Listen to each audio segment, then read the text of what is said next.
If overzealous monks want to change the Bible, can I explain to you what they would have had to do? 3 levels of conspiracy. Level number 1, they would have had to have a manuscript conspiracy.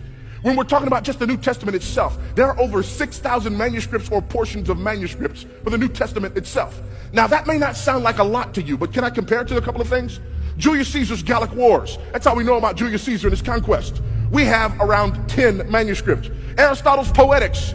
We have nearly 5 manuscripts. When it comes to the writings of Herodotus, we have less than 10 manuscripts. When it comes to the writings of Homer, less than 10 of each of his writings. When it comes to the New Testament, we have 6,000 manuscripts or portions of manuscripts for the New Testament. Folks, that's not even close. Well, you don't have the originals. No, we really don't. But guess what? We can get earlier than AD 120 with some of the copies that we have. When it comes to Julius Caesar's Gallic Wars, the earliest thing we can put our hands on was written 900 years after the original. But nobody's tearing down the walls in college because they're reading Caesar.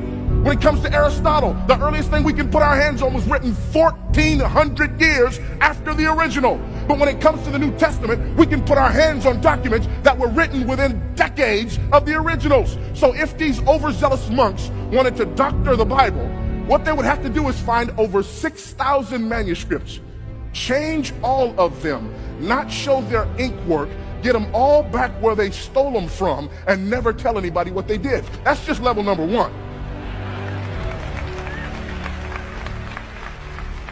Here's level number 2.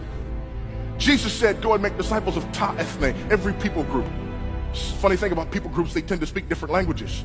So within the first few centuries, we have the Bible translated into Syriac, Coptic, and Latin.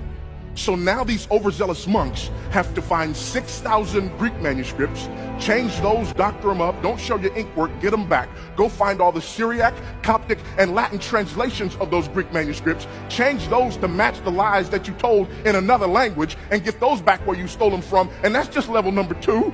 Now you got level number 3. The early church fathers had this terrible habit of writing commentary on the New Testament.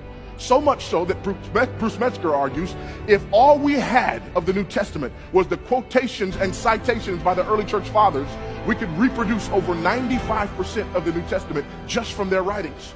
So now these overzealous monks have to find 6,000 manuscripts and portions of manuscripts, steal them, change them, don't show your ink work, get it back without anybody finding out. They got to find Syriac, Coptic, and Latin translations, change those to match the lies that they told in the 6,000 manuscripts, get those back where they stole them from, and then find all of the writings of all of the early church fathers, change those to match the lies that they told 2 layers ago, get those put back, never tell anybody what they did, and never ever get caught. Help you if you believe that.